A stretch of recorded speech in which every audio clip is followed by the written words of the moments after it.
Thanks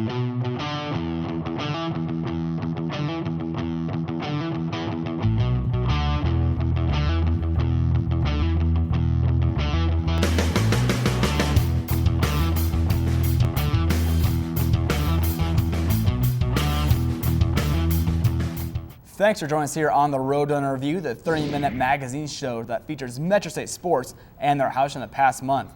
I'm Kevin Hull, and joining me on this May edition is Miles Potter. Thanks, Kevin. We are jam-packed on the show, from the end of baseball and softball regular season to some Roadrunner news. And we have a National Player of the Year joining us in studio.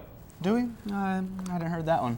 That's right, All-American Brandon Jefferson joins us on the show to talk about his career as a Roadrunner. But before all of that, we get to talk to Davey Burke, who gets us caught up on some Metro State news. Davey? Thanks, guys. Do you think Brandon will sign an autograph before he leaves? Because that dude's got to be one of those ballers in all the world. Well, it's time for some Roadrunner news, and we'll start off with a little golf, as head coach Ben Porty was named Rocky Mountain Athletic Conference Coach of the Year. The first-year head coach led Metro State to a sixth-place finish at the RMAC Championships. Two of his players placed in the top 20 at the championships, and it was the culmination of great progress made by Porty in his first full season with the red and blue. On to some track and field news, as head coach Nick Moss leads a talented group of runners heading toward the RMAC and NCAA championships. At the Mount Sac Relays in Walnut, California, Kirk Harvey and Brianna Hemming both broke school records and ran national qualifying times. Harvey broke his own school record in the 3,000 meter, crossing the line in a time of 8 minutes and 53 seconds. He broke his own record by 8 seconds.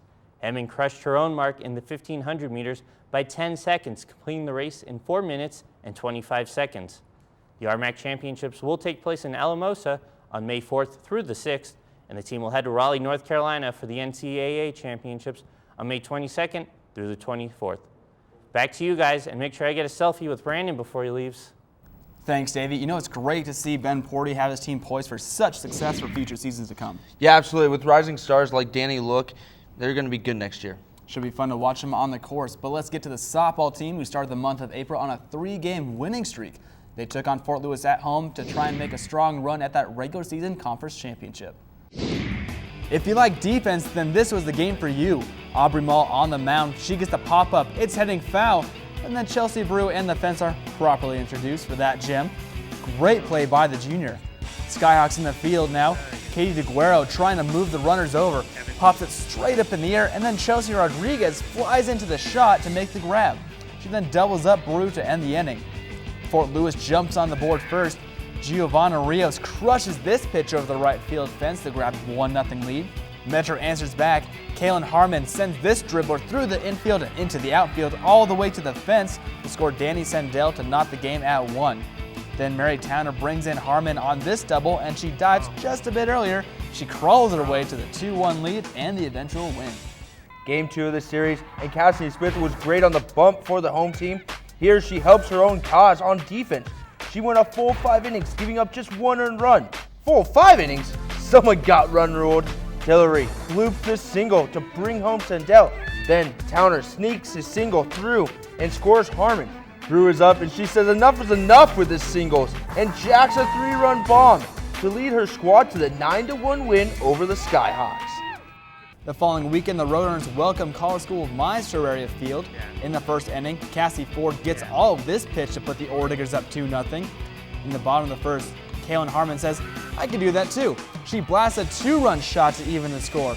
"Anything I can do better." Bases full of Roadrunners, and Harmon does it again, clearing the bases for her second home run in 2 innings. If she keeps up this pace, she'll finish the game with 7 home runs and 18 RBI. Ridiculous. 6-2 home team.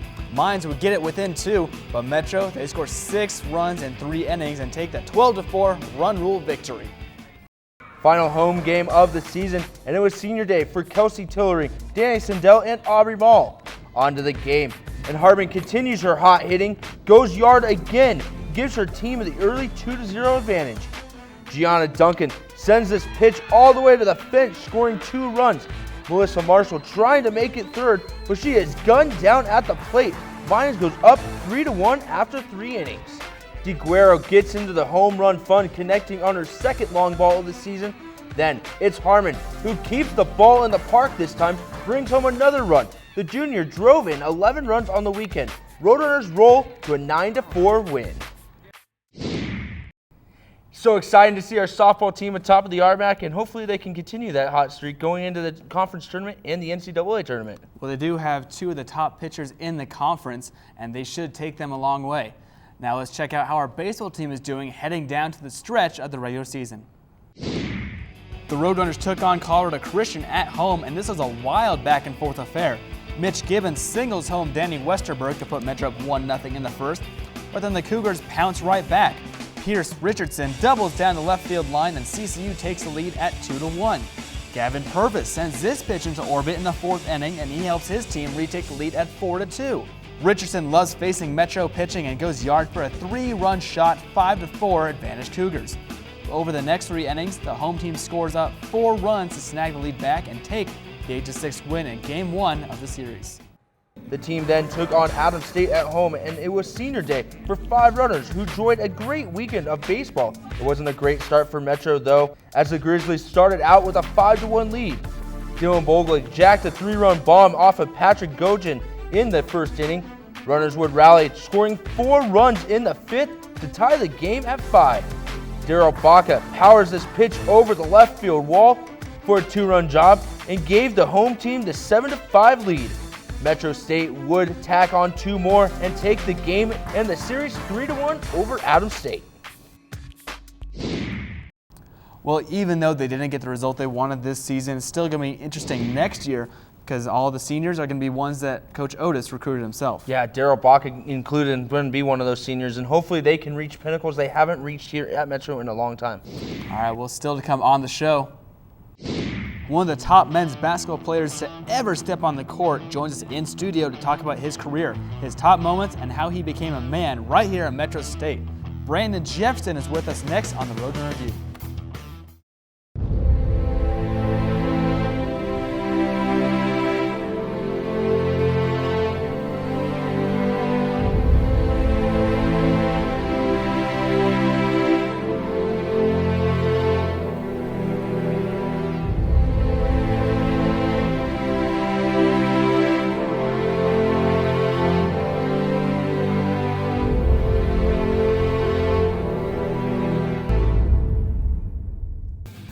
The Roadrunner Review is brought to you by its proud sponsors, Panorama Orthopedics and Spine Center. From sports injuries to spine injuries to total joints for arthritis, they are in your neighborhood caring for your injuries. Located at 3 convenient locations, Golden, Littleton, and Thornton. Welcome back. We are privileged to have 4-year superstar Brandon Jefferson in studio with us. Thanks for being here, Brandon. No problem, man. I'm glad to be here. All right, so you've been here 4 years. All right. How fast has that gone for you? It's gone by real fast. I mean, I just remember when Coach called me this summer 2010 going into August. It was July. I signed here late. July 4th, I came on my visit. And, I mean, Coach, he had a vision for me that I didn't see at that young age. I mean, it's gone by fast. Every year we've progressed, so it's been a great 4 years. Now in high school, you were highly recruited by Division I, like Georgetown, Kentucky. Right. How'd you end up here in the Mile High City? Yeah, like you said, Georgetown, Kentucky was looking at me my freshman year. I was top 100 in the country. I mean, I've been the same size since that. But I mean, I don't really like to look at size as like a thing. But I mean, I think it's because I didn't grow that much. I mean, people was passing me up. I mean, I stopped working hard. So I mean, I was just blessed that Coach Clark gave me another chance and showing what I can do. And now, did your height come into play for you? Did it give you more motivation to sort of prove those Division I guys something wrong? Right, I definitely had a chip on my shoulder coming into Metro. I mean, that's how you got to play this game. You know, basketball's a game of emotion, so I play with a chip on my shoulder every game. Now, how did your freshman season go for you? It was Derek Clark's first season. Right. Sounded like it was a tough transition for you coming from Flower Mound, Texas. Oh, yes, it definitely was. I mean, like y'all said, in high school I was the man. Coach would never really talk to me like that. I never got yelled at. I was always kind of babied. So, I mean, when I first got here, Coach Clark was kicking me out of practice because I was pouting. When he would yell at me, I would talk back. So it was definitely a transition. He just taught me how to be accountable for my actions. So it was a big transition. Now, after that first season, did you have any thoughts of not coming back for your sophomore season? And did you expect this team to reach heights like it did? I definitely was going to come back. I mean, I remember one time Coach had let me go home for a weekend during the preseason because I was homesick. And, he had Coach Wall calling me, every hour, you make sure you come back. You better come back and all this other stuff. So that's a story I never told. But yeah, Coach I was definitely gonna come back no matter what. And like we said, each year you got to credit the coaching staff. They got good recruits in each year. I mean, we made stepping stones. So. And now, when you came in, you were playing with some pretty good players like Jonathan Morris, All-American. What did you learn from those sort of guys to help you in your freshman year? Right. Leadership is one of the big things, like from him and Reggie Evans. I mean, just to play hard all the time. That was one thing I had to learn how to do, is to play hard all the time.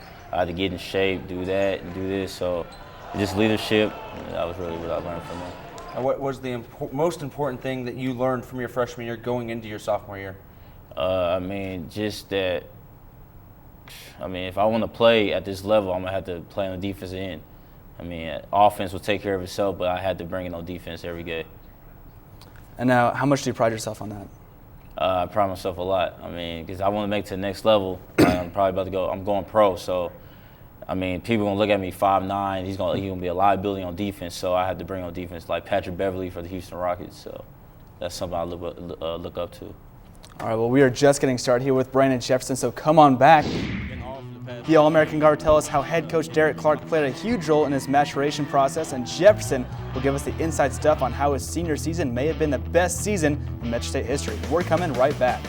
Are you a college student that needs a place to live? Are you still living with your parents and want your own space? The Regency Student Housing is perfect for you. The community offers many amenities such as a fitness center, 2 basketball courts, big screen amphitheater, all-you-can-eat dining hall, bowling alley, arcade, free parking, and a shuttle to and from the Auraria campus. For more information, please call 303-477-1950 or visit our website at regencystudenthousing.com. Some students come to Metropolitan State University of Denver to find their future. Others look to sharpen their current skills. In the case of David Thibodeau, it was both. Our faculty helped fuel his entrepreneurial spirit while encouraging him to pursue his personal passions. These two talents came together in Ska Brewing Company, which he co-founded in 1998 in Durango and is considered one of the top up-and-coming Colorado companies.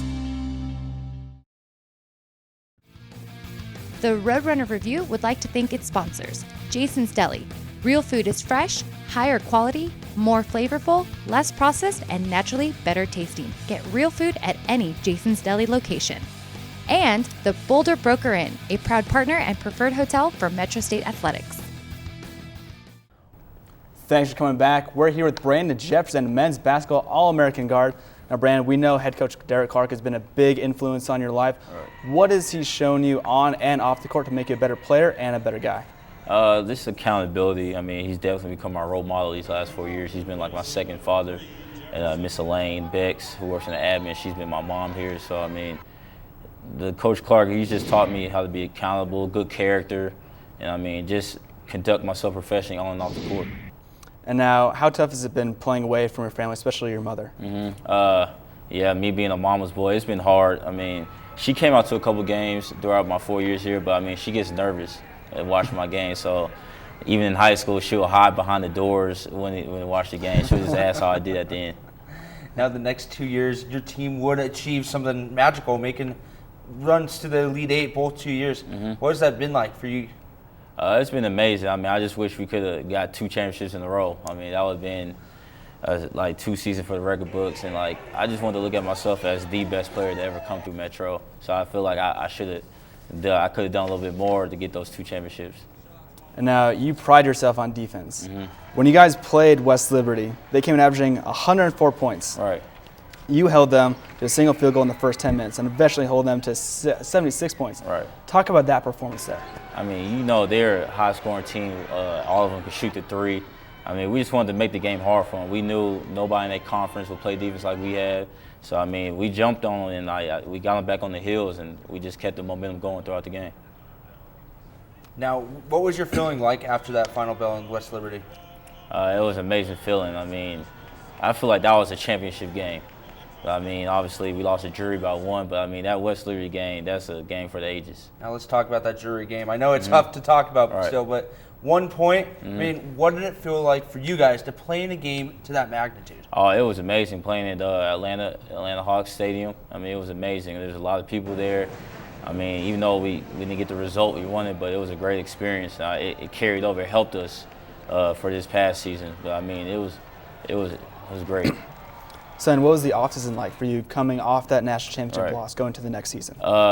It was brutal because, I mean, every time I put my head on the pillow, I was just thinking about those missed free throws that I had. That one-on-one, I missed the front end that could have put us up 2 or 3. So, I mean, every night before I went to sleep, I was just thinking about that. So, over the summer, I was working on my free throws, working on my game to get better. Now, you're a huge leader on this team this year. How much did you grow from that loss? I grew a lot. I mean, I knew I wasn't going to have Jonathan Morris, Demetrius Miller, Tyler Cooper, Derrick January, the seniors that we was leaving. So I had to be that next person to step up. And I knew everybody was going to look at me, so I had to step up big time. What did the coaches tell you about becoming a leader this year? They said, I mean, I don't have to do it verbally all the time, but I had to show by example. Be first in the drills, playing hard. You know, everybody's going to follow me since I'm the senior leadership. Now tell us about your coaches in the past, being All-American. I mean, what have those guys meant to you in your career so far? I mean, they've done, I mean, just seeing, you know, in our locker room, we have a picture of All-Americans. So, I mean, I look at that every day like, man, one day I'm going to get up there. Luckily, I got Player of the Year, like Mark Worthington. So, I mean, I've been talking to him last summer. He actually came to help us out, and he was saying, like, I can do it. So, I mean, that was a great confidence boost. Talk a little bit more about becoming an All-American for you. I mean, before I got here, my mom told me to break records. So, I mean, and like to be the All-American and be the best player here. And I mean, so every day in, day out, you know, getting up at 4:45, sometimes you don't want to play. But I mean, I just remember her words in the back of my head. So that was always a motivation for me. Now, how exciting is it for you to finally get that picture on the wall in the locker room? Is that just, it has to be a great feeling? Oh, yeah, it's a great feeling. I mean, Coach actually said he's going to make another one for me and Mark Worthington because we're only 2 Player of the Year. So it's going to be on the other side of the locker room. That's going to be special. All right, we have to take another break, but don't venture too far from that couch. Jefferson comes back and guides us through his senior season and why it may have been the best season as a Roadrunner.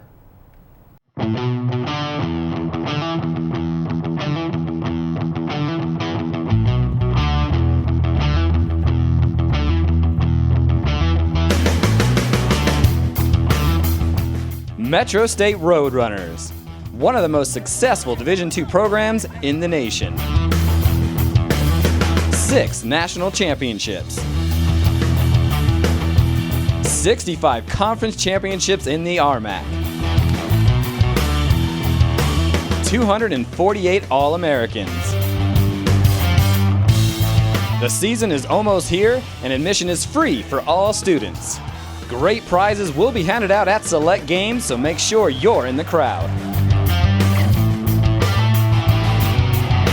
You can also follow the Roadrunners through Twitter, Facebook, YouTube, and GoMetroState.com. Get in the game and get rowdy. Thanks for coming back. Brandon Jefferson, men's basketball star, still with us in studio. Brandon, you had a phenomenal senior year. You were second in scoring, first in three-point percentage, first in free throw percentage. Just talk about your successes. Did it seem easy for you at times? I mean, in practice it was a lot harder because, I mean, we want to make the practices a lot harder than the game. So when we got to the game, I mean, we just got to give credit to the coaching staff and the so-called second team for getting us ready for the games because we knew all their plays, we knew what they wanted to do on ball screens. So, I mean, it just made our jobs as starters a lot easier for us. How much did you look at stats this season? I mean, did you go and check out NCAA.com? It's like, oh, I'm fourth in free throw percentage now. Yeah, actually, I did for a little bit because, you know, my internship, I worked with Andy, and that's one of the jobs I had to do is look up our stats until I told him, like, look, I can't look at my stats no more. I don't like doing that. I think it jinxed me. So I was like, I can only do women's stats. So I started looking at stats. Now you led your team to the RMAC championship. You led your team to a regional championship and to Evansville, Indiana. I mean, tell me what that feels like for you as a basketball player and as a leader on this team. I mean, it was amazing. I mean, coming to the season, to tell you the truth, I mean, I didn't think we was gonna be that good. I mean, just losing. We lost a lot that last year with the leadership and scoring. But I mean, the NIT was a great confidence boost for all of us because after that we was like, okay, we're as good as last year, maybe even better. So I mean, just leading the team. I mean, you just gotta give credit to the coaching staff. I mean, they always instilled working hard and they gave us confidence throughout the season.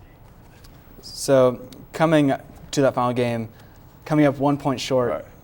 Does that sort of like ruin the season for you guys, or was it a successful season for you? Yeah, it was still a successful season. I mean, losing by 2, the way we lost hurt. I mean, we know we had so many opportunities I missed a 3 in the corner that was wide open, so we could have took the lead for the first time in the game. We was a lot of chip shots that we usually make, but I mean, we can't define that 40 minutes on how our season went. I mean, we went 27-0 in conference, including a regional, because it was basically another RMAC tournament. So I mean, what we did this year was amazing. What did Coach tell you guys after that loss? He said to keep our heads up, and actually we had a little powwow. We got in a little semicircle, and everybody just built out their heart to everybody. And I mean, that's what made it even closer. Now, over the years, we've talked about leaving a legacy behind, leaving your mark on the Roadrunner program. Now you won't be donning that red and blue jersey anymore. What will future coaches, players, media say about Brandon Jefferson's career? I mean, I hope they just said, that he was a great leader and he brought a lot to the table, and it's going to be hard to replace him. I mean, that's just what I want to hear. I mean, obviously, we had a great year, but I mean, I just wish we got that championship. It would have really left a dent on my legacy. And where does this time here at Metro State rank in your life? Oh, it's definitely #1. I mean, just growing up, being by myself, I mean, having to grow up so fast, because I know I've been home the last couple of years. Just this 4 years has made me growing up. So, I mean, I'm ready for the next step. All right, so 4 years here at Metro, National Player of the Year, conference, regional, you got it all. What's next for Brandon Jefferson? I mean, I signed with an agent about a month ago. So, I mean, I'm going professional, whether it's overseas or here. So, I mean, that's what's next. So, I'm getting ready for that. Well, BJ, thanks for joining us here. It was great to hear your story and everything that you've accomplished. Thanks for having me, guys. Thank you. All right, and BJ is not done. He's coming back for the top 5 plays from his career. He's going to help us out with that. So come on back.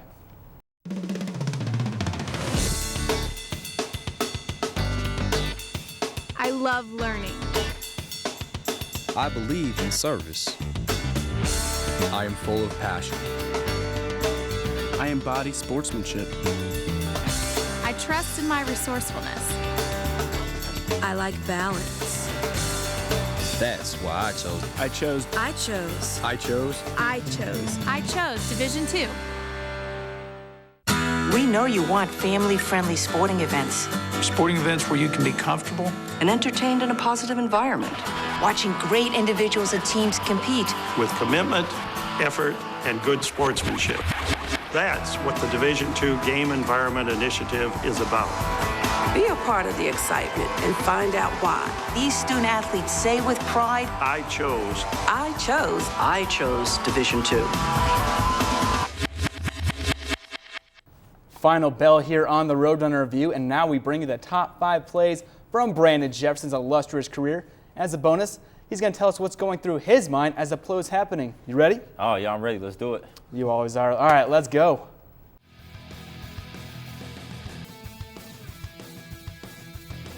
Here are the top 5 plays from Jefferson's 4-year career, and they are brought to you by the Regency. Starting off with play number 5, and it comes from this season's road trip to Golden, where the 11th-ranked Orediggers grabbed out a 10-point lead to start the second half. But the Roadrunners would battle back. The runners were down by 1 with under a minute left to go, and Jefferson, with no fear from long range, drains a 3-pointer to give his team the lead, and you can see the emotion from BJ hitting that big shot. It's just in my blood to make those big shots or to even take those big shots, even if I miss it. Just I always had that mentality, if we lose, it's going to be on me. If we win, I mean, it's going to be for the team. So that was a big play. I mean, that's definitely top 5 of my plays of my career. We know Jefferson can score, but this guy can guard with the best of them. In the conference opener this year, the senior from Flower Mound, Texas, ripped 7 steals away from the Rangers, reached his guard, were overmatched, and had no chance with the nation's best players standing in front of him. 7 steals, BJ? This was coming off our loss at Western Washington. So, I mean, we was 3-1, and we all told each other, like, man, Regis, I feel bad for Regis right now because we just took that loss. So we was actually #1 in the country, and we lost. So, I mean, this game, we wanted to bring the pressure, bring the heat, and I knew it started with me. And, I mean, I was getting into him. Now, what do you prefer, 3-pointer to win the game or steal on a layup? Oh, a steal and a layup. Steal and a layup. I'll take defense any day. Play number 3, and it's Jefferson's performance from this year's NCAA tournament versus UC Colorado Springs. It was the 4th meeting between Jefferson and Derek White this season, and it was all Jefferson who piled in a career-high 37 points, just 3 points shy of the school record. Jefferson was perfect from the free throw line in his 15 attempts, and he led the team to win and the eventual South Central Region Championship. Derek White had a huge game on us. Got to the free throw line, I think, 20 times, 20 for 20 or 19 for 19, something like that. So, I mean, all week we were preparing for him. Coach was just like, Derek White's going to kill y'all. He's going to do this, he's going to do that. This is how we going to stop him. So, I mean, this game, I just want to come out super aggressive. And, I mean, I wanted to show him and, like, everybody there that, I mean, I was the best player on the court. And, I mean, 37 points. I'm just glad they ended up in the win. We go back to Jefferson's sophomore season in play number 2. The Roadrunners ventured to Golden to take on #1 team in the nation on their home floor. The Roadrunners held a double-digit lead on the Orediggers for most of the second half, but the Orediggers made a run. They got within 7. With the shot clock ticking down, Jefferson had to fire it up. He does. It banks in, and the swing of momentum is back in favor of Metro State. Metro State would go on to win the Central Regional Chip to move on to the Elite 8. It was a huge shot. I remember this play like it was yesterday. Coming off the screen, shot clock going down. I just threw it up. The bank was open on that night. Yeah, you can see as my emotion, I was pretty happy about that. The top play from Brandon Jefferson's legendary career comes from the 2013 RMAC Championship at the Auraria Event Center. Jefferson flies down the court, stops, goes behind the back, steps back, fires, it goes in. He has the presence of mind to make sure to get back on defense and not celebrate just yet. The clock goes to 0, and then he is hoisted above on somebody's shoulders. It was a great moment to win the RMAC Championship and winning that tournament's most valuable player. Fortunately, we had, I think, 8 seconds left in the game, so I got to come down, cross over behind my back, step back. That's my patent move. That's my bread and butter, to step back, and I was able to make it. I mean, after that, just sprinting down the court, all my teammates running after me. Actually, I hugged a police officer in the corner first. All right, well, Jefferson hit a ton of great shots in his career, but those were the best of the best in top plays, and as always, they're brought to you by the Regency.